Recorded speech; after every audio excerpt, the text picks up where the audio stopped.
Bonjour à tous et bienvenue à Catch Club en compagnie de Yann de Wrestling Clinic. Donc pour ceux qui sont au courant, on est actuellement à New York. Et donc c'est vrai. C'est vrai. Et donc Yann, qu'est-ce qu'on a fait hier soir?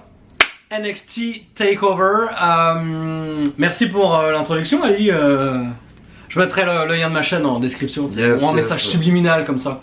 Aujourd'hui on va faire une de mes spécialités sur ma chaîne, c'est une review complète de show. Vous découvrirez tout ça en allant jeter un petit œil.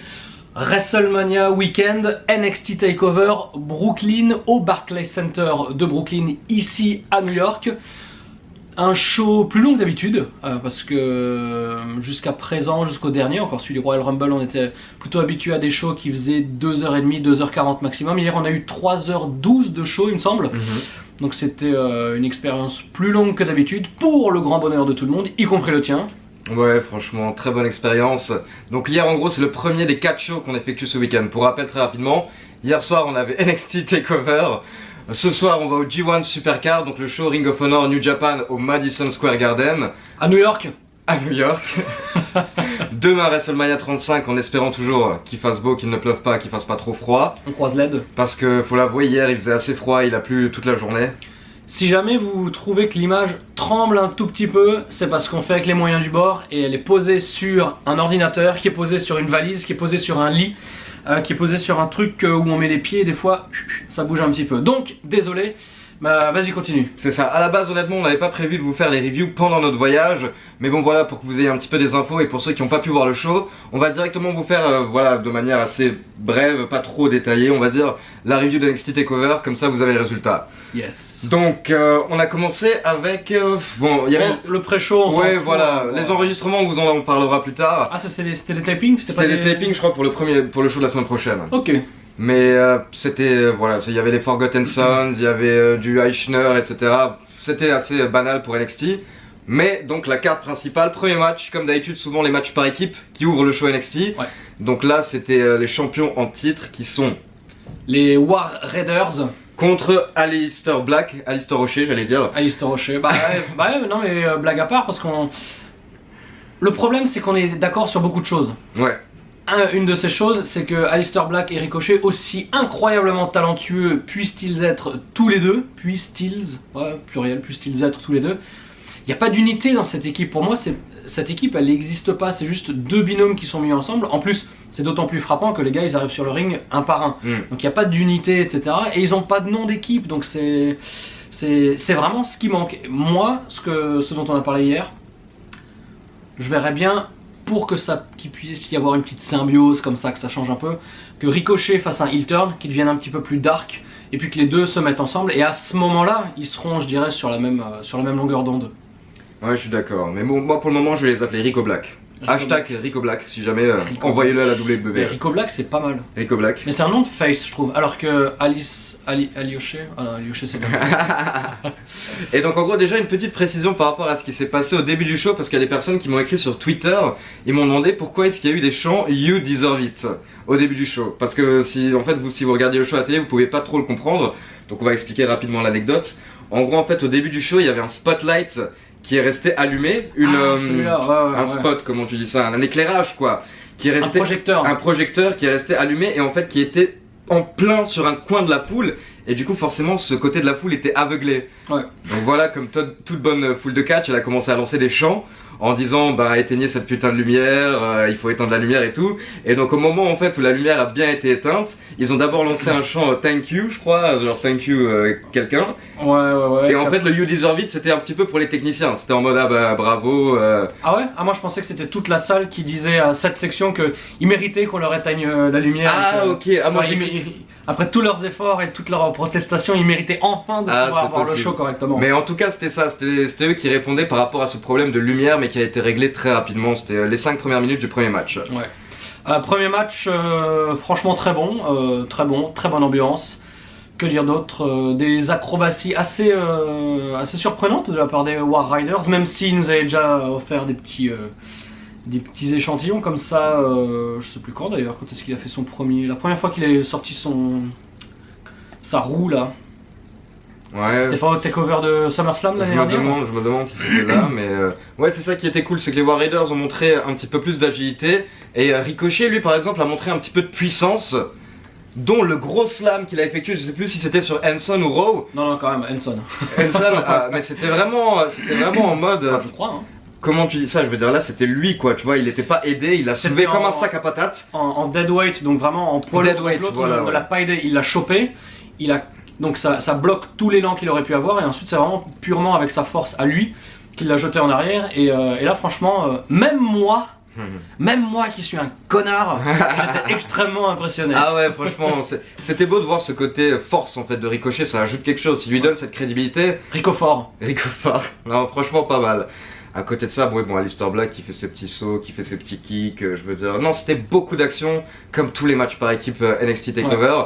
Il y avait un gros suspense, vraiment, beaucoup de personnes s'attendaient potentiellement à voir Rico Black devenir les champions par équipe. Moi, je pensais que Rico Black allait gagner ses titres, qu'ils vont aussi gagner demain à WrestleMania pour faire une situation un petit peu particulière, tu vois, parce que là du coup, ils auraient toutes les ceintures. Alors, si la porte ouvre, c'est les femmes de ménage. Donc, on a mis le petit panneau ne pas déranger, parce que voilà, quand on est seul dans la chambre, on aime bien, vous savez, être calme. Tranquille. Mais ouais, non, je pensais qu'ils allaient gagner, donc ils n'ont pas gagné. Est-ce qu'ils vont remporter les ceintures demain? Je ne sais pas, mais ouais, comme tu dis, il y avait beaucoup de tension, quoi. Ouais, et un beau petit moment à la fin en fait du match avec Rico Black qui reste dans le ring, donc Ricochet, Aleister Black, et la foule qui leur fait une standing ovation. Il y avait des gros plans sur leur visage, honnêtement, ils avaient l'air d'avoir les larmes aux yeux, et voilà, en fait, c'était leur dernier match NXT. Logiquement, c'était leur dernier match NXT, donc voilà, le public d'NXT leur a dit adieu à ce moment-là. Et on pouvait sentir que les deux mecs étaient touchés parce qu'ils ont passé une grosse période. Bon, Ricochet moins, mais je veux dire l'année dernière on était à NXT TakeOver, Ricochet était déjà là. C'était ses débuts. C'était ses débuts, ouais. Mais Aleister Black lui devenait champion. Donc Aleister Black il avait fait une grosse période quand même à NXT. Ouais. Donc voilà, maintenant départ vers le roster principal, on leur souhaite tout le meilleur hein, forcément. On verra dès demain à WrestleMania. Yes. Ensuite, ton pote Matt Riddle que Bro. Bah, pour une fois, tu vois, là on n'est pas d'accord. J'aime pas trop Matt Riddle parce que j'aime bien son personnage, mais tel quel, il a pas la profondeur pour faire des promos convaincantes, des promos de main eventer. Parce qu'à chaque fois en fait, ses promos et la manière dont il parle dans les reportages, c'est surtout ça qui m'a fait tilter.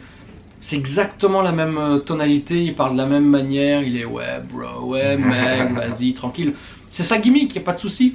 Et elle est encore, comment dirais-je, encore mieux définie que c'est sa personnalité dans la vie, donc il a rien à jouer.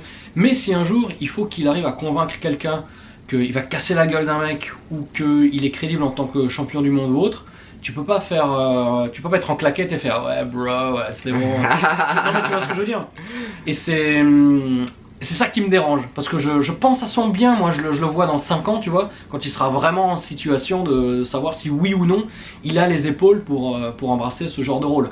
Donc voilà, contre Velveteen Dream. Putain, le rêve de velours quoi.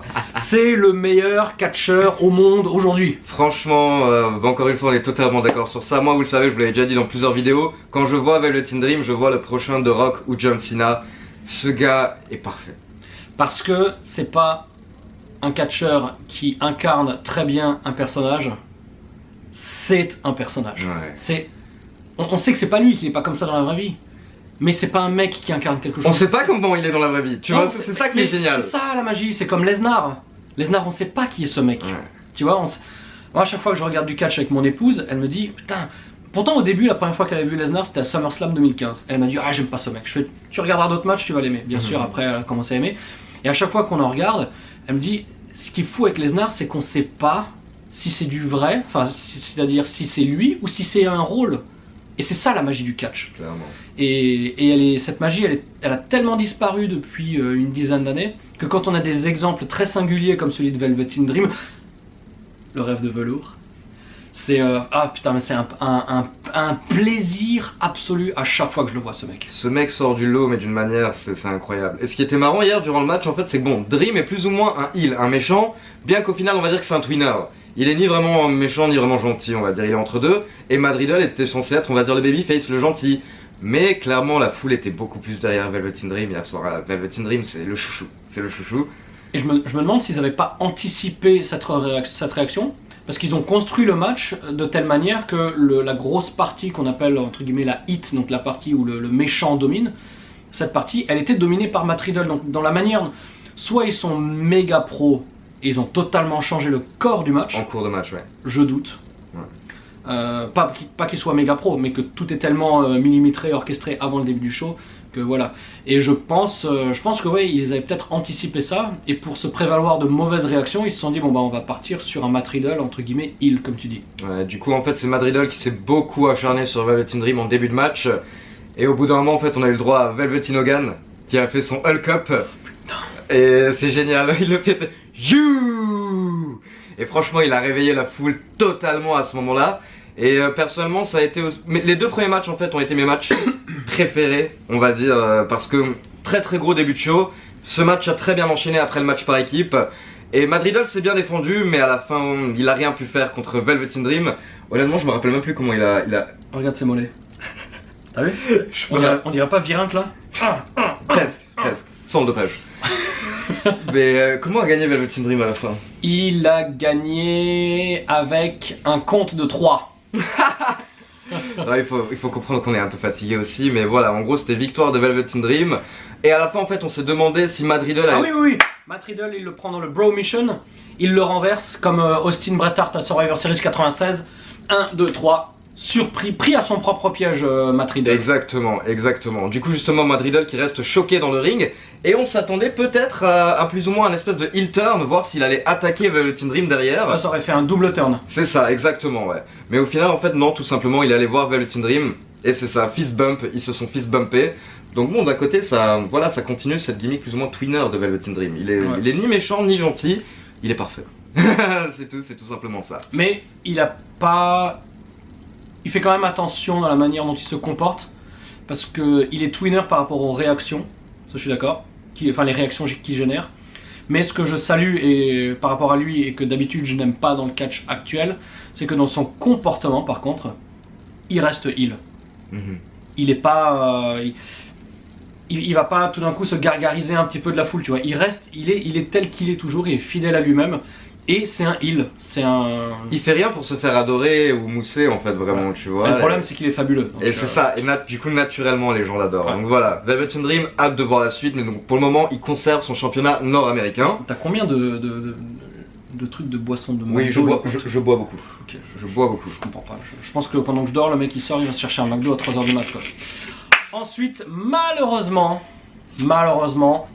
alors aussi il faut pas oublier que les réactions qu'on vous livre dans cette vidéo maintenant, ce sont des réactions basées sur notre expérience live. Il faut savoir que l'expérience live, que ce soit pour le bon ou pour le moins bon, enfin comment dire non, que ce soit positivement ou négativement, c'est toujours très différent de ce que vous avez pu voir en le regardant sur le network. Ouais. En espérant que vous ne l'ayez pas téléchargé également.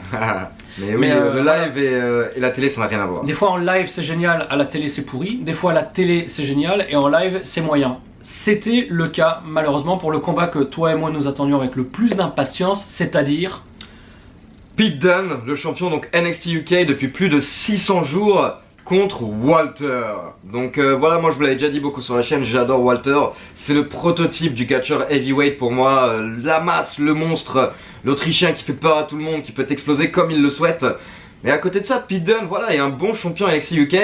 Maintenant il y a quand même une légère différence de taille entre les dents et... Entre les dents Entre les deux. On coupe, on la refait. Mais Ali, tu ne trouves pas qu'il y a une légère différence? Si oui, entre quoi? Entre les deux. Ah, entre les deux, d'accord. Entre les deux. D'accord. Et mais voilà, c'est quand même un très bon champion NXT UK. Pete Dunne, il a eu un règne phénoménal. C'était. Parce que changement de titre lors de ce match avec la victoire de Walter, nouveau champion NXT UK. Ouais. Maintenant, nous on va vous expliquer ce qu'on n'a pas trop apprécié en fait. Et j'en avais parlé dans mes pronos NXT pour ceux qui avaient vu la vidéo prono.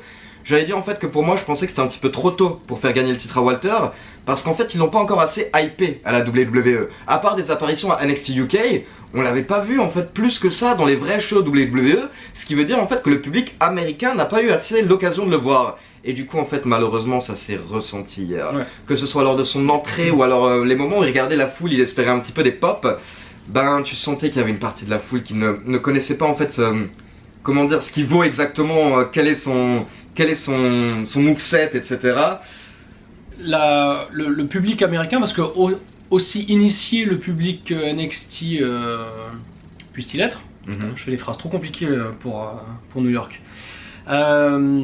Ça n'empêche pas que, alors bien sûr à Raw, WrestleMania c'est beaucoup plus le cas, mais même à NXT, il y a beaucoup de gens qui viennent voir du catch comme ils viennent voir un spectacle. Comme nous par exemple, on irait au basket, alors que finalement on s'en balèque un petit peu, tu vois. C'est juste pour le truc. Il y avait un mec à 2 rangées de nous, le gars il dormait au bout de 3 matchs, quoi, parce qu'il est juste venu voir du catch.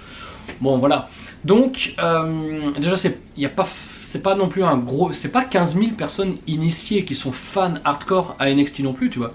Donc après, comme tu l'as très bien rappelé, le public ne le connaissait pas, et le problème c'est qu'ils n'ont pas non plus eu l'occasion de, entre guillemets, d'apprendre, peut-être je dirais pendant les 5 premières minutes, d'apprendre au public qui ne les connaissent pas, leur apprendre les bases et ce à quoi ils sont en mesure de s'attendre pour le reste du match. Ils sont tout de suite allés dans l'expression de leurs 2 gimmicks.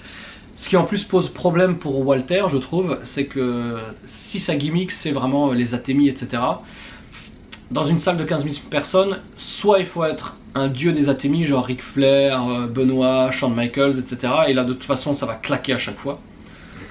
Soit des fois ça claque pas, comme c'était le cas hier avec Walter, et le problème venait vraiment d'eux et pas de la salle, parce qu'après dans le main event, il y a eu des atémies de Cole et... comment il s'appelle, Gargano, et là ça a bien claqué. Donc en fait c'était vraiment que sur le match ils n'ont pas réussi à le faire. Alors je sais pas, pour que les atémies claquent, je partage un petit peu mon expérience d'ancien catcheur, il faut qu'il y ait de la viande, quoi. Et peut-être que Pete Dunne il a pas le gars il est large, mais peut-être qu'il a pas assez de viande sur les pecs, ce qui fait que quand l'autre il le claque, ça claque pas assez. L'année dernière on est allé voir la Progress, il y avait Zack Sabre Jr. Lui il est tout mince, mais il a des pecs dessinés, donc il y a un petit peu de viande, tu vois ce que je veux dire? Et moi je vous avais dit que du coup ce match qu'on avait vu l'année dernière, Walter contre Zack Sabre, c'était les atémies les plus violents que j'avais vu en live de ma vie. Ouais. Et du coup on s'attendait un petit peu à ça, mais honnêtement ça n'a pas autant claqué. Mais en gros c'était un petit peu ça. Ça n'a pas claqué une seule fois, hein, c'est ça. C'est bizarre. Donc c'était un petit peu ça en fait l'histoire. Les atémies de Walter et la force de Walter contre on va dire Pete Dunne qui essayait de se relever tout le temps, et après qui a commencé à essayer de briser les doigts de Walter justement pour essayer de lui enlever ses atémies. Après comme on le disait avec Yann, ce brisage de doigts c'est un petit peu bizarre parce que pour ceux que... Moi je me suis cassé la main l'année dernière, je l'avais raconté à Yann, je m'étais cassé un bout de la main, je veux dire si tu te brises un os de la main, tu peux plus bouger la main. Tu peux pas mettre des atémies, tu peux pas continuer un match en tout cas. Et là Pete Dunne lui a fait 4-5 craquements de doigts pendant le match, mais Walter utilisait très bien ses mains encore après. Peut-être que Pete Dunne est tout simplement faible et qu'il n'est pas capable de casser un doigt, je sais pas. Mais bon, voilà, c'est sa gimmick, donc bon, c'est sa gimmick, on sait très bien, on va pas lui en vouloir. Donc voilà, victoire de Walter, nouveau champion. Peut-être que objectivement, entre guillemets, techniquement, le match était super bon, parce qu'après, comme on l'avait fait l'année dernière et cette année aussi, on regarde dans la chambre d'hôtel les reviews de ceux qui ont regardé sur Network. Et effectivement, tous les matchs, surtout celui-là qui nous a beaucoup surpris, ils ont dit match incroyable, etc. Donc peut-être qu'effectivement, objectivement, techniquement, le match était superbe. Sauf que dans la salle, il n'y avait pas beaucoup de bruit, la moitié du public s'en foutait complètement. Les éléments qui devaient créer la magie du match, bah, ils n'ont pas eu lieu, là, ces atémies et tout ça. Ce qui fait que pour nous, c'était... On peut pas dire que c'était un mauvais combat, mais en termes d'expérience au catch, c'était très moyen, voire passable, parce qu'en fait, il s'est rien passé pendant ce match qui était relativement... Je sais pas combien de temps il a duré, il a dû faire au moins 20-25 minutes. 22 minutes, je crois, d'après mes souvenirs. Ouais. Il n'y avait pas d'ambiance, et c'est très dommage. Mais on salue le début de cette nouvelle ère avec Walter champion. C'est ça, j'ai quand même hâte de voir ce que ça va donner Walter champion à NXT UK. Et je vois bien un très long règne pour lui aussi, hein. Maintenant on verra ce que ça donne. Après on passe au match féminin qui pour moi un petit peu toujours en fait la mauvaise place à NXT TakeOver parce qu'il est entre 2 gros matchs, ce qui fait que la foule est quand même un petit peu KO à ce moment-là. Ouais. Donc bon, on a senti je trouve au moment des entrées des catcheuses que le public était un petit peu moins à fond dedans. Pour rappel donc c'était Shayna Baszler. Un petit peu. Je sais pas, j'étais pas là moi. Ah oui c'est vrai, Yann a fait sa pause pipi, pour ça. Mais donc pour rappel le match c'était la championne Shayna Baszler contre Kairi Sane, contre Io Shirai, contre Bianca Belair. Franchement, c'est pas le match qui m'a le plus emballé de la soirée, on va dire. Eh ben écoute, je trouve que tu as tort, Ali. Comment tu peux dire des énormités pareilles?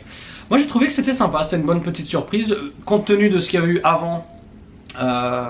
Et puis le fait que ce soit un match féminin, donc par essence, on sait qu'il y a entre guillemets moins à en attendre. Enfin, c'est aussi pour ça qu'il est avant le main event. Moi j'ai trouvé que c'était un bon match, que c'était une bonne surprise. Il y avait de l'action, c'était intelligemment construit avec Baszler qui était un peu en retrait pour laisser briller les trois autres.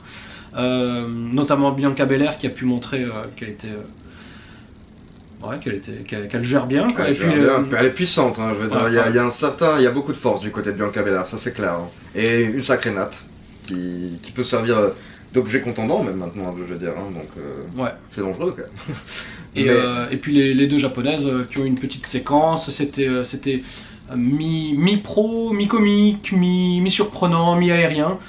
C'était un bon petit moment. Je trouve que le match était meilleur qu'un vrai match comme ça entre guillemets tampon de pause avant le main event. Il y avait quand même suffisamment d'action et à la fin du match le public était de plus en plus Ouais non c'est ça ce qui était beau, c'est parce qu'elles ont réussi à réveiller la foule durant leur match, donc en tout cas respect à ces 4 lutteuses. Et à la fin en fait donc Bianca Belair s'était débarrassée plus ou moins de Kairi Sane et Yoshirai si je me rappelle bien. 20 minutes déjà de replay. Ouais on va pas tarder. Et donc en fait là d'un coup Shayna Baszler a débarqué de nulle part. Et donc elle a porté son choke, son finisher sur Bianca Belair qui a dû abandonner au bout d'un moment. Ça j'ai beaucoup aimé parce que, bon, Shayna Baszler on sait d'où elle vient. La manière dont elle a porté son étranglement, c'était super bien fait. J'ai trouvé extrêmement solide. Ce que je reproche de temps en temps aux catcheurs actuels, c'est des fois de faire des colliers arrière, des trucs comme ça, où on voit que le mec il pose juste le bras. Voilà. Là, qu'elle les serrait vraiment ou pas, dans tous les cas, le visuel du finish, on avait vraiment l'impression que après ce match où ça virevoltait un peu dans tous les sens, là elle a cassé le rythme et boum, elle l'a keblo et ça bougeait plus d'1 millimètre jusqu'à ce qu'elle abandonne. Et moi ça m'a, je sais pas, moi personnellement ça m'a frappé quand je l'ai vu. Ouais non c'était crédible, c'était bien fait, Et j'en profite pour dire ce que je t'ai dit hier, je trouve que Shayna Baszler est meilleure que Ronda Rousey. Parce que venant d'un background comme ça un petit peu UFC tout ça, je trouve que Ronda Rousey elle est toujours trop mécanique, ça fait trop robot, ça fait trop je me mets en position pour le prochain truc, trop mécanique la manière dont elle bouge, dont elle attrape ses adversaires, alors que Shayna Baszler on s'en rend pas compte, c'est très fluide, elle se mélange aux autres catcheuses qui ont pas du tout le même style, de manière beaucoup plus fluide, et pour moi son adaptation au milieu du catch est beaucoup plus réussie que celle de Ronda Rousey, qui malgré tout jouit d'une réputation mondiale qui fait qu'elle est là où elle est. Bien sûr. Voilà. Ronda Rousey c'est son nom, c'est grâce à son nom qu'elle a explosé aussi rapidement. Après quand même faut dire que pour quelqu'un qui catch que depuis un an, elle a fait des progrès incroyables. Donc, bien sûr, oui mais Baszler alors. Ouais non c'est sûr, mais voilà, Baszler... Juste sur la partie catch quoi. Ouais. Donc voilà, on passe au main event. Le main event donc c'était pour le titre NXT vacant, car comme je vous l'avais déjà expliqué, Tommaso Ciampa est blessé donc il a dû rendre le titre. Du coup voilà, blessé à la nuque, du coup il a été opéré, donc on avait un match entre Johnny Gargano et Adam Cole baby, qui était donc un match 2 out of 3 falls, donc au meilleur des 3 tombés. Voilà, donc le meilleur des 3 tombés, on rappelle la règle, le premier catcheur qui remporte 2 tombées remporte le match. Alors c'est très rare qu'il y ait des 2-0, c'est ça pour... c'est toujours un petit peu comme ça, mais hier on se disait tiens, et s'ils vont oser faire un 2-0 ? Mais c'est très bien qu'ils aient pas osé, parce que la première moitié du combat elle était entre guillemets moyenne, parce que elle payait entre guillemets les pots cassés du match précédent, du match d'avant, où voilà, il y a beaucoup moins d'ambiance dans ce show que déjà d'une première manière ce dont on est en mesure de s'attendre à New York, et en plus pour un takeover, toi qui peux dire aussi par rapport à takeover de l'année dernière à la Nouvelle-Orléans, c'était incomparable les deux ambiances. On prend par exemple le changement de titre de NXT UK, juste pour y revenir dessus. Quelqu'un qui perd sa ceinture au bout de 2 ans, normalement ça doit être une pop incroyable. Ouais. Parce que le mec ça fait 2 ans qu'il est champion, il a pas perdu depuis 2 ans. Donc voilà, vous regarderez le show, pour ceux qui peuvent le trouver, enfin tout le monde peut le trouver sur internet, vous verrez que le public a réagi moyennement au changement de titre par rapport à ce que ça aurait dû être selon nous. Ouais. Et donc là oui voilà, ils ont monté le match petit à petit, premier tombé pour Adam Cole après un Shining Wizard dans la nuque, ouais. Donc un coup de genou dans la nuque. Ensuite on a eu encore une dizaine de minutes. Ouais. Ah oui. Oui, juste je te coupe, je m'excuse en ton nom de ne pas pouvoir faire un vrai bon montage pour ta chaîne avec des photos etc, parce qu'on doit bientôt repartir dans New York. Donc voilà, c'est vraiment que du fast cam, désolé si c'est ennuyeux, Mais voilà, c'était pour pouvoir vous sortir au moins la review tout de suite, comme ça vous pouvez savoir ce qui s'est passé à NXT. Il est sympa, Ali. Il est sympa. Je vous avoue que même la chaîne, c'est un petit peu mon bébé aussi d'à côté, et ça fait bizarre de la laisser pendant une semaine et de partir. Donc voilà, comme ça au moins je peux poster un petit peu et c'est comme ça qu'un bébé grandit et avance dans la vie. Et c'est ça. Faut couper le cordon un peu, Ali. Ouais, c'est vrai. Mais donc voilà, en gros, au bout de 10 minutes, premier tombé Adam Cole, puis 10 minutes plus tard, le second tombé c'était Johnny Gargano sur le Gargano Escape. Ouais. Et donc en gros, intelligemment, Adam Cole a immédiatement abandonné. Exactement, certaines personnes, parce que je suis sûr que certaines personnes se sont fait la remarque en se disant mais attends, d'habitude les gars ils mettent 30 ou 40 secondes à tap out et là Adam Cole il a tout de suite abandonné. Mais en fait l'explication c'est juste que c'est pour éviter en fait justement de se faire mal ou de se blesser ou quoi que ce soit, l'explication catch. Pour se préserver quoi. Exactement. Foutu pour foutu, maintenant voilà. Bon, on est un partout, maintenant on essaye quoi. Et donc après, et faut le dire quand même, la foule était quand même beaucoup plus du côté d'Adam Cole hier soir. Au début. Lors de son entrée, c'était phénoménal quoi. Il y a même, Gargano, il a eu pas mal de huées. Hein. Ouais, mais et encore une fois, cette magie de Gargano qu'on comprend pas forcément, faut l'avouer. Mais bon, après, on a eu une longue discussion pour analyser tous les éléments qui, combinés les uns avec les autres, font que ça marche. Je sais pas si ça va être. Tu veux en parler? Non, très rapidement. Mais en gros, c'est juste pour dire que Gargano, honnêtement, si vous le regardez comme ça pourrait plus ou moins paraître un catcheur assez lambda. Je veux dire, il a rien de particulier, que ce soit niveau physique, niveau gimmick, niveau style ou quoi que ce soit. Niveau cheveux. Bon, il en a déjà. Mais sois pas jaloux, tout va bien. Mais ce qui est fou, c'est à quel point il arrive à jouer avec le public et à investir le public dans ses matchs à chaque fois, quoi. C'est incroyable comment au bout de 10, 15, 20 minutes, d'un coup tout le public est pris par le match et se retrouve à être pour Gargano. Il a cette puissance qui, si jamais il arrive à toucher le public dans le roster principal avec ça, c'est ce que je te disais hier un peu, il peut espérer peut-être un run à la Daniel Bryan par exemple, peut-être quoi. Mais sinon, en fait il faut qu'il connecte avec la foule, parce que sinon honnêtement il va être oublié dans le roster principal. Le truc c'est qu'il connecte pas forcément avec la foule en fait. C'est qu'il bénéficie de la manière dont sont structurés les gros combats de NXT TakeOver. Des combats qui vont durer 20, 30, 40 minutes. Hier, combien de minutes? Plus de 35 minutes je crois. Ouais. Ce qui fait que de très nombreuses fois, le match continue, il ne s'arrête pas, alors que tout le monde est persuadé que là ça doit être la fin. Et finalement non, et finalement non, et finalement non. Et en fait c'est cet ascenseur émotionnel qui fait que, sans que lui joue avec la foule, en fait c'est la structure du match qui va permettre à la foule de dire putain c'est toujours pas terminé.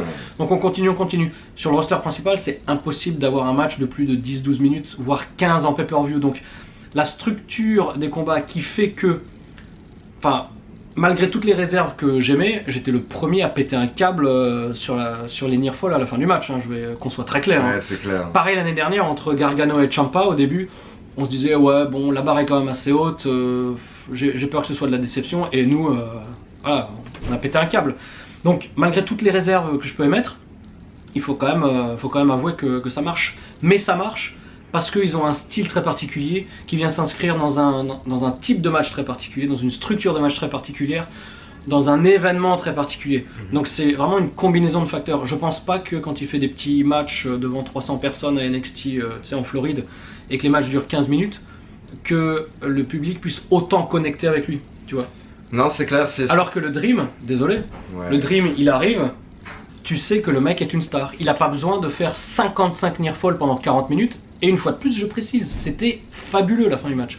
Mais il n'a pas besoin de faire plus dans ses matchs. Et c'est pour ça que, catchistiquement, on va dire, il est loin devant. Mais voilà.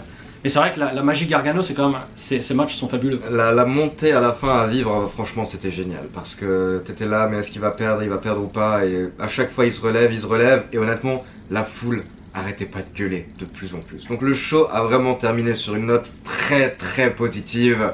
Honnêtement, on était quand même plusieurs à penser qu'Adam Cole allait gagner. Ouais. Et moi, je pensais quand même qu'Adam Cole allait gagner. Enfin non. Dans mes previews, dans mes pronos, justement, j'avais dit que j'imaginais que la WWE allait jouer sur le fait que comme on pense que Gargano allait vers le roster principal, ils allaient nous déjouer et justement donner le titre à Gargano. Et c'est bien ce qui est arrivé, malgré une intervention d'abord des Undisputed Era qui vont débarquer. Donc il y en a un qui a débarqué sur la rampe et pendant ce temps, deux autres sont arrivés par le public pendant que l'arbitre ne voyait pas. Robert Poisson. Bobby Fish. Et en gros à ce moment là ils ont attaqué Gargano, ils ont essayé d'aider des calls mais aucun moyen. Donc Gargano est sorti, il a commencé à s'occuper de tous les indisputés des rats, il les a explosés. Et donc il a terminé avec son Gargano Escape à nouveau. Bonne question. Je crois que oui. Je crois que oui. Putain. Bon, n'hésitez pas à nous le repréciser dans les commentaires. Dites-nous à quel point on est mauvais. Mais par contre, ouais, la pop de fin de match pour ce combat, c'était une des plus grosses pop que j'ai vues. C'était encore plus gros que l'année dernière à TakeOver pour ce combat. Tout le monde était debout. À la fin, tout le monde était debout et franchement. Une vraie victoire de Babyface comme genre Bret Hart au SummerSlam 92, tu vois, toute la foule qui explose parce que putain, le gentil a gagné. C'est ça, et je pense que les gens se sont quand même dit, bon, il le méritait. Je veux dire, Gargano est quand même quelqu'un qui a NXT depuis 2 ans, presque je crois maintenant, et qui a... C'est tout ? Au moins, ouais, donc plus peut-être. Et il a toujours couru derrière ce titre, ce championnat mondial, mais il n'a jamais réussi à l'avoir au final. Et là, honnêtement, c'était la libération pour lui, donc voilà, c'était génial. Derrière, on a sa femme, Candice LeRae, qui arrive dans le ring. Candice LeRae, qui arrive dans le ring pour fêter avec lui. Et vraiment, c'était une espèce de communion avec le public qui a fait que NXT TakeOver s'est terminé sur une note très très positive. Et ça, c'est super parce que un très bon show qui finit mal, on rentre à la maison en se disant ouais, quand même. Exactement. Alors qu'un show qui, de nouveau, hein, pas au niveau du catch, mais au niveau de l'ambiance et de ce qu'on a vécu comme atmosphère dans le public, c'était quand même moyen. C'était moyen jusqu'à la fin du main event. Par contre, voilà, la fin était tellement formidable qu'on est parti vraiment sur une note super positive et c'est ça qui compte. Je regarde toujours, vas-y continue. Après honnêtement je veux dire, le match Pete Dunne-Walter et le match féminin ils sont quand même géniaux, hein, il faut bien le noter. C'est juste qu'on est habitué à un niveau tellement élevé en fait je pense à NXT TakeOver que maintenant on a été trop gâtés en fait. Donc voilà, on s'en attend toujours un petit peu trop. C'est gâté hein. Mais oui, franchement très bon NXT TakeOver malgré tout. N'hésitez pas à me dire dans les commentaires ce que vous avez pensé de tous ces matchs. 9 septembre 2015, les débuts de Gargano à NXT contre Bull Dempsey et Tyler Mistral. Ouais, donc ça fait 3 ans et demi que le mec est à NXT quand même quoi. C'est un des plus longs passages à NXT clairement, très clairement. Donc honnêtement c'est mérité qu'on lui donne le titre maintenant. Ouais. Donc voilà, très gros NXT TakeOver. Nous après on a pu sortir. Et donc on a rencontré qui à ce moment-là? Bah on allait faire une petite bise à Christophe Ajus qui était là et que j'embrasse s'il regarde bien sûr la vidéo. Hello Ajus. Moi je l'appelle Christophe parce que je le connais depuis 1996. À l'époque où je le harcelais au téléphone en disant qu'est-ce que t'as comme cassette vidéo, c'est quoi la carte, et puis Beef, Hooligan Beef aussi, ancien catcheur que j'avais côtoyé à la ICWR notamment, que j'embrasse bien sûr aussi. Peut-être qu'il nous rejoint aussi ce soir à la Ring of Honor. On va voir s'il chope un billet. Et puis bah c'est tout. Ouais voilà, très bon moment. C'est sous la pluie, 4 degrés, un petit crachin dégueulasse. À refaire le monde jusqu'à ce qu'on doive malheureusement reprendre le métro pour retourner ici à Manhattan dans notre petit hôtel cosy qui a un bon petit déj je trouve. Ouais franchement sacré buffet. Ouais pas mal. Donc juste pour info comme dit ça c'est les reviews qu'on vous tourne ici vite fait pour que vous ayez des vidéos sur la chaîne. Mais ne vous inquiétez pas, dès qu'on rentre la semaine prochaine, vous aurez tous les vlogs avec les images de New York, les images de la ville, des images des shows, des arènes, nos petites rencontres avec Christophe Ajus, le fait de se balader avec la ville, avec le groupe Catch Club qui est là justement aussi et qui s'amuse bien. D'ailleurs sur ma chaîne, j'ai déjà mis la première journée vlog qu'on avait passé ensemble lors de la journée, donc il n'y a pas de New York, enfin un petit peu à la fin vous verrez, c'était le départ pour New York. Mais ouais avec nos multiples péripéties, vous verrez un petit peu comment j'ai vécu ce départ et à quel point j'étais en forme. Donc voilà, merci à tous d'avoir suivi cette review et comme je vous l'ai dit, on est de retour donc mercredi en France, donc écoutez, moi le temps que je fasse des montages etc, je dirais que les vidéos arriveront dès vendredi, samedi, dimanche de la semaine prochaine. Et pour Wrestling Clinic, je ne sais pas car moi, comme mon métier c'est le voyage, j'arrive mercredi et je repars jeudi en Égypte pour visiter les mystères, les pyramides avec un autre groupe. Donc, mais comme d'hab, je vais faire les montages. Je sais pas. Par contre, moi, je peux pas être aussi professionnel que Ali en vous donnant des dates, mais j'essaye de faire au max et puis on va distiller ça au compte-gouttes. Mais entre temps, j'ai la série du catch dans la nuit des temps sur ma chaîne. Chaque jour, je prends s'il y a eu un pay-per-view, le jour même il y a 10, 20 ou 30 ans, et j'en fais la review. Et le prochain, ce sera, si je dis pas de bêtises, WCW Spring Stampede le 11 avril et le 25 et 26 avril vous aurez Backlash 99 et Backlash 2009. Donc voilà, une grande série sur la chaîne. Et puis merci à toi de mettre la lumière sur mon travail aussi de YouTube. On passe des bons moments. Et donc je voulais terminer sur quoi? Je sais plus sur quoi je voulais terminer. Oui, pour rappel, donc demain WrestleMania. la vidéo pronostic de WrestleMania est en ligne sur la chaîne, donc pour ceux qui l'ont pas vu, parce que j'ai pas pu trop la partager sur les réseaux sociaux, donc n'hésitez pas à aller voir les vidéos pronostics de WrestleMania. Pour info, je l'avais tourné avant de partir, donc forcément il y a eu quelques petits changements, mais bon, pas tellement, donc vous verrez un petit peu ce que je pense par rapport à WrestleMania 35. Et on essaiera de vous faire une review sur place comme celle-ci lundi, si on a le temps. Ouais, l'idée. Bah ouais, lundi on devrait avoir le temps, si on s'y prend plus tôt. Ouais, si on s'y prend. Parce que bon, vu qu'il y a 16 matchs, la review va durer 8 heures. Donc lundi, normalement, vous aurez la review de WrestleMania 35, si tout va bien. Espérons. Donc voilà, merci à tous.